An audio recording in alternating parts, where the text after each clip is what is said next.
What is up, everybody? This is Tikwe, also known as Richard. I'm coming back to you with another caster game playing the Holy Roman Empire just after the patch, and wanting to show you guys a bit of a cool new build order that they're busy with that I saw from Beastie Cutie. You can see immediately all 6 villagers go onto the sheep to start with. And then you start training villagers. You can go with a double scout. This map is not particularly known for too much sheep. He also has a normal scout. There's not a double scout. Now, the French trains villagers quicker than the Holy Roman Empire. Just to give you guys a bit of context, we are playing Lipany. The Holy Roman Empire has been buffed and the mangonels has been buffed, right? So there's a double positive from that, because in both the strengths of HRE benefit from this. Now, firstly is the HRE likes playing into the castle age. The reason being because they have really strong men at arms, and those men at arms are usually complemented by crossbowmen, but usually you had a mangonel or two to support those units, and you can get decimated by high crossbow masses. Not really that much knights, but definitely crossbowmen, right? Now, you can see right here, after the 6 villagers are trained onto food, you take the prelate over, just inspire the gold villagers one more time, 1, 2, 3, and then once that's done, you bring him back onto the food. Now, a thing that you have to take into consideration when you're playing these games, right? There's a few things. Firstly is, what is your next step in terms of food, right? At some point your sheep is going to run out, because it's only 250 food. It's the same as a berry bush.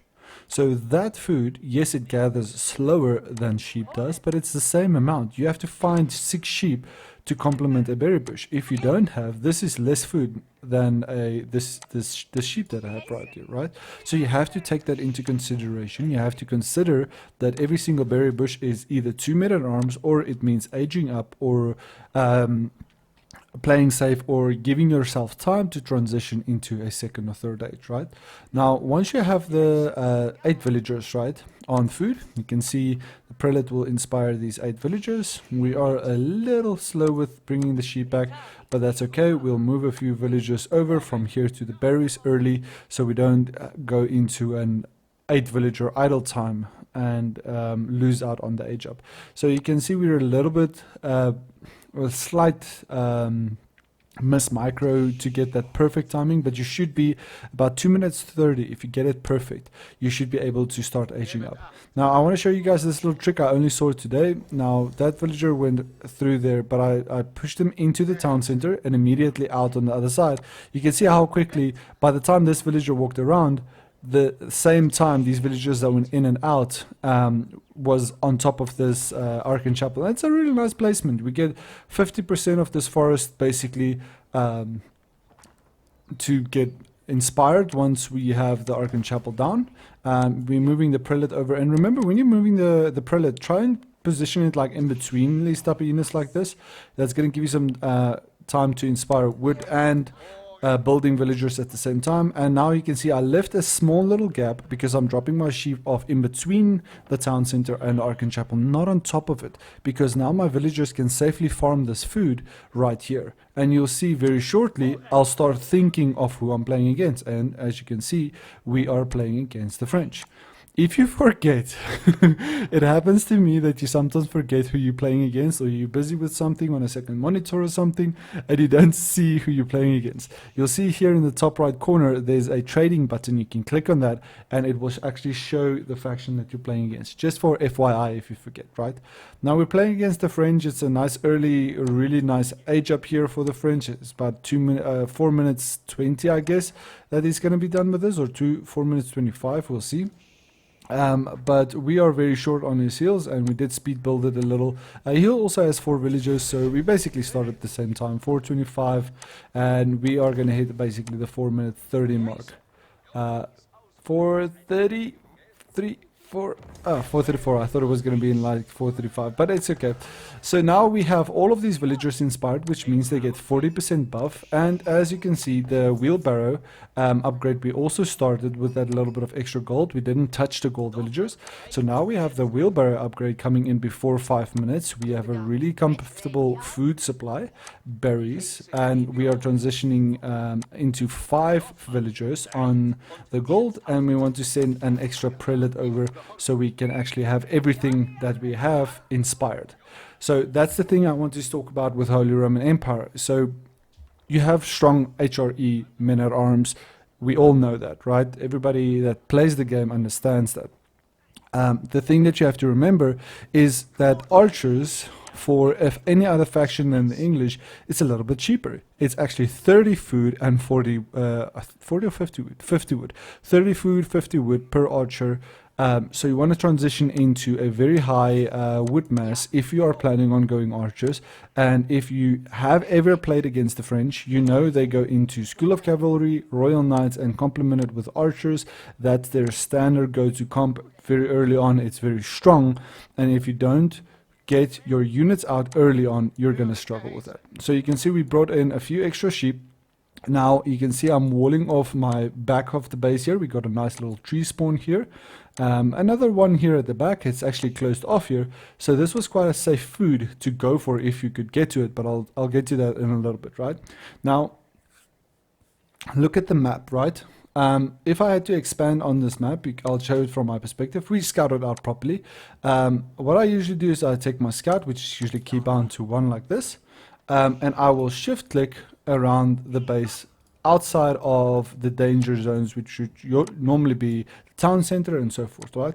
Now, if you're going to play against the French, you know it's probably not a good idea to go men at arms, because the knights will run you down because they're faster and they're tankier and they do more damage early on, right? So now we're scouting out. We can see it's very heavy on the gold. We also have the gold right here, but we want the outpost, which we don't want to overcap on the villagers, so there's exactly 5 villagers. The prelate has a bit more health, so we don't have to worry about him getting one shot. So as soon as the raid's going to happen, we can move those gold villagers straight into the outpost, like you can see right here, and we don't lose a single villager. And the prelate, I just run back to the town center. So he has to respect this because he doesn't want to lose his knights, and immediately before they're even out of the base, I move my villagers back onto the gold, right?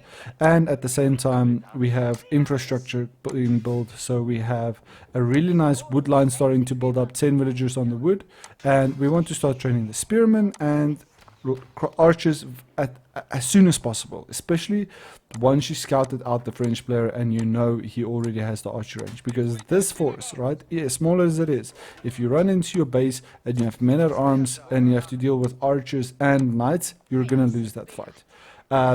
So another thing I did is, you can see I could go for this forward stone right here, but as you can see the knights are looming, and you know, they are out of line of sight, but they're here at the back, and he's trying to find ways into my base, right? So for us this is good, but we did wall off very early, so this is very safe, and he's building up the archer mass exactly like I said, but I went for a very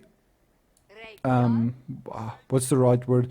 It's like when you don't expect it, right? Nobody's going to come look into this corner at this point in the map because you want to keep everything nice and tight and tidy, right? So I'm putting everything on top of the gold, and if you want to micro your units, I'm selecting everything. If I press control, I can select the villagers to garrison, right? I actually sent over my food villagers to try and go for this deer hunt, right? That was safe, but he kept the knights here at the back for no reason, because he could see the walls. I was very shocked when I saw the knights and a little bit annoyed because I lost like 5 villagers there, but that's okay. But now I'm sending my forces over because I'm respecting the fact that he can come in here and attack my wood line.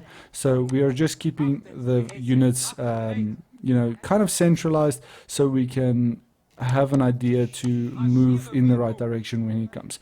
Now we also have gotten the upgrade, so you can see is hardened spearmen, so they do that extra plus 20 damage versus cavalry, but they also have a little bit more health, so they'll also brace and deal with the charge of the knights and stuff more effectively.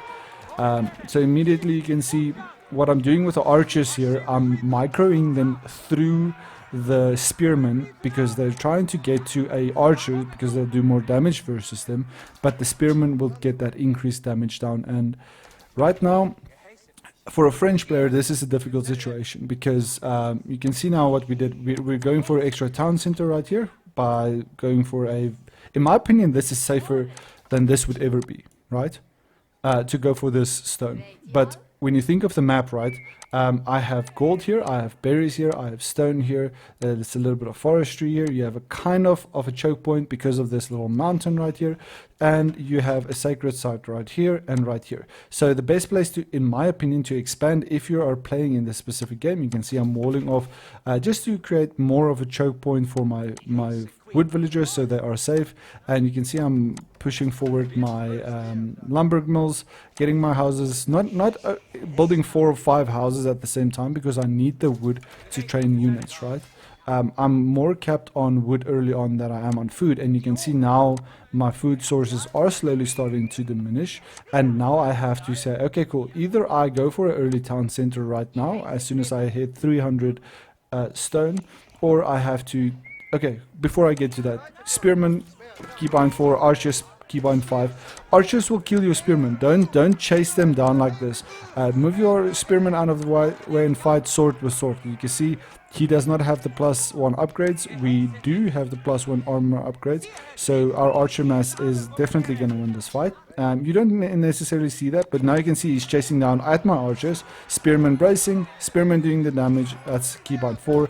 Keybind 5, single targeting down the archers. And the spearman is going to decimate these knights, and he's losing far more resources than we are. If he kept this fight, I don't know why he backed off. If he kept this fight, he would have won this fight, because I had 4 spearmen left that are very low in health and a few archers, right? But I'm not sure why he backed off, because if you look at the units, he had 4 or 5 knights that are still really high in health, and we only had 4 spearmen left, right? But my point is, I should have had a second blacksmith. That's my bad. I should have been investing a little bit earlier into more units and just getting that spearman count earlier on, because I scouted this out. You'll see every now and then my scout does go for a little run around so I can see exactly what's going on. And now you can see he's transitioning into farms. And we went for a second town center on top of this gold and berries, and we have a double relic now, right? Now, Holy Roman Empire is in such a good place. Like, I think they are, it's like exactly what we're asking for is happening with the factions, and I agree with what the devs are saying when they say, listen, we'd rather buff a team or a faction to make them better than nerf other factions to kind of balance things out. A buff type of mentality is better than a nerf mentality. The Mangonel was severe, but they also brought it back. They went from, I think, 0.75 to 0.855 or something silly like that. Splash damage, so that means it's the area of effect. So if you are with the firing with a Mangonel and you're targeting this specific villager, these villagers immediately, almost in 1 tile radius, will all get affected. But these that are more than a tile, this is a single tile, right? That's a 2x2. A house is a 2x2. It doesn't get a full 2x2 effect. Now the French knows he has to raid. You can see that's 12 royal knights, and they have the +1 armor. You can see microing the spearmen on top of the knights, getting the archers. And all I'm doing now, you'll see he goes for a raid here because he knows he's not getting through on the gold. I was expecting his archers to come in here, so I left my archers behind.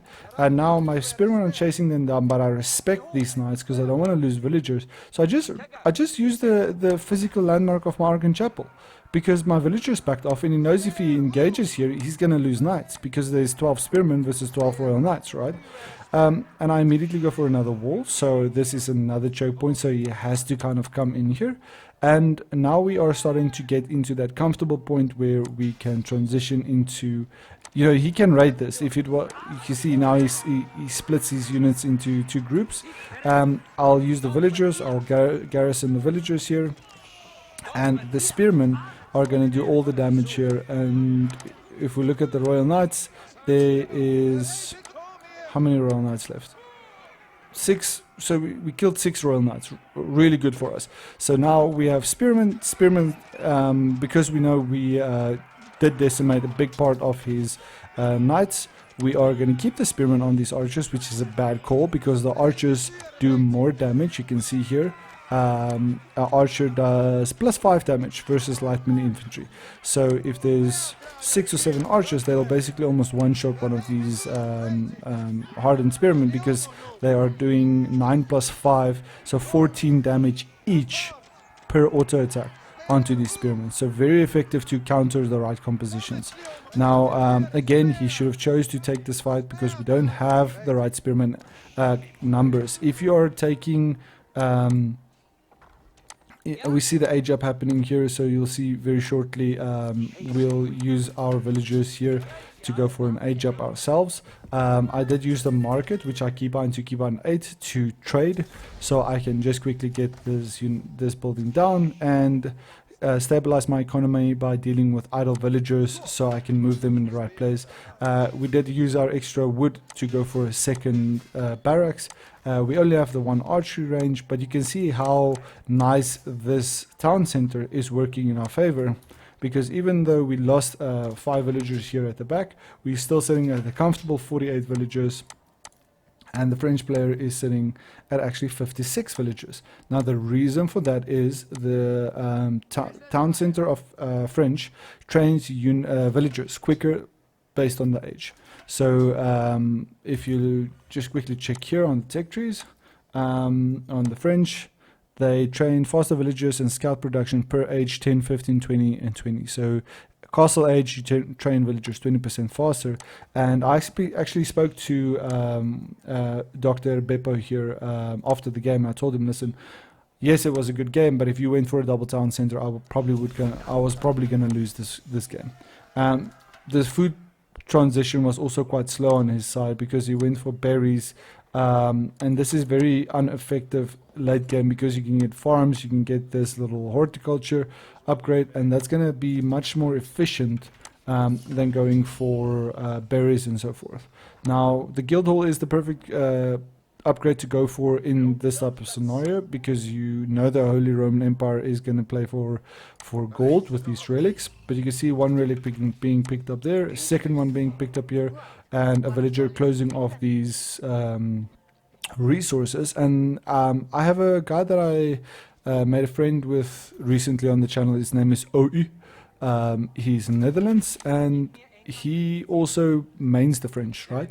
So just again, I keybind my units. You can click them like that and keybind them automatically, or you can select them, tab the unit, and then keybind them, as you can see, but it still keybinds everything, right? So if I select all the units, control villagers, shift click the villagers, I remove the villagers, and now shift click the archers, keybind 4, select it, cancel villagers, or just select the spearmen and keybind 4 and 5 then. You know, you'll get better with that as time goes on, but the main thing is, sorry for jumping between topics guys, it's my first video for the evening. We want to get the relics, and what I was saying about OE, the French is really strong with their villager production, and they get those extra bonuses. This type of idle time with long distance shopping and stuff, very ineffective, sorry. I also get my units in a straight line, but you want to go for a double town center as the French. You can get it right to such a point that you can go for a school of cavalry and a second town center in under 5 minutes 30 seconds. That's how fast you can get you know, double town center French builds going, and you're going to scale so high with a double town center because this mass will be twice as big because you have extra villagers. He's sitting comfortably at 58, but I'm sitting at 58. I was him earlier. He's sitting on 67. So he has a villager lead. So he should have an economy lead. But you can see, you know, because we have the second town center, we have the 3 relics that we gathered. You know, we upgraded our outpost. You should, if you get any extra relics, the Holy Roman Empire got nerfed on the red snits, that they can only hold 2 relics. But you put the 3rd relic inside your outpost, and this outpost will give you extra gold. I think it's 100 gold. I'm not sure, but I see it's 67. Maybe that got a nerf as well. But it also gives you increased armor, increased damage by 35%, sight range increased by 25%, weapon range increased by 20%. And this is and gold generation plus 100. There you go, plus 100 per minute. Now, you can put relics in your keeps. You can put relics in your... I don't think it's applicable to outposts. But you can put it in your monasteries, but mainly you want to get them in your outposts and your keeps because they give your units extra damage. Your buildings, right?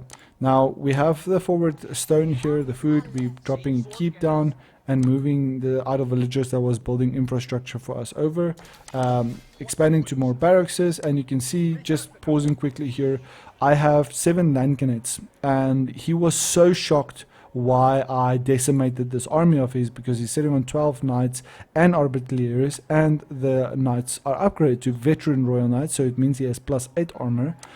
We have a lot of spearmen, right? We have 20 spearmen versus 11 knights, so we will win this fight. But my point that I want to make to you guys, we actually did get the plus the 3rd upgrade here that we get in the castle age. So now it's veteran spearmen. You can see the 9+1 but plus 23 damage on the cavalry. Before I go into fights, I like to, even if you take 1 second before the fight or as the fight starts, to just keep on your primary units. You don't need to keep on the landcanates to 1, 2, 3, 4, 5. Just keep on them to something so you can move them around, and I'll show you exactly what happens when we go into cinematic mode and show you this fight. But the landcanates, let me just see if I can find one quickly for you. There we go, right? It's a 18 damage unit, right? Very low health. The veteran spearman has more health than this, but the 17 damage is splash damage. It is splash damage, guys. So I'll keep these units selected so you can look at the health of these units as these land cannons. You can see the land cannons in there. Look at the splash damage happening on these veteran knights, right? So the spearmen aren't going to pick through, but the crossbowman was the wrong option, because he needed archers to deal with my spearmen. And you can see we still have 90% of our units. Our villager pool to deal with the rams, because you don't need to use your units. We need to get rid of the army. And after that, immediately we're going to push into his base, because we just decimated his army and then he surrenders. So my main point about the game is, guys, Holy Roman Empire, please practice them. You want to go to 3 and 8, 8 on food, 3 on gold, transition into wood. Go and build up a stable economy. Know your enemy in terms of men-at-arms and stuff like that. And then you'll see you'll actually use this faction very comfortably to go into a good gold or silver league. You'll actually be able to climb playing these factions. But yeah, thank you very much for watching, guys. I'll bring you a lot more content over this weekend, maybe 4 to 5 videos that we plan on putting out.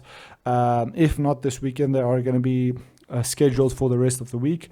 I'm going on a bit of a breakaway with my girlfriend at the end of the next weekend, so I won't be online. But if you guys find me, please send me an invite.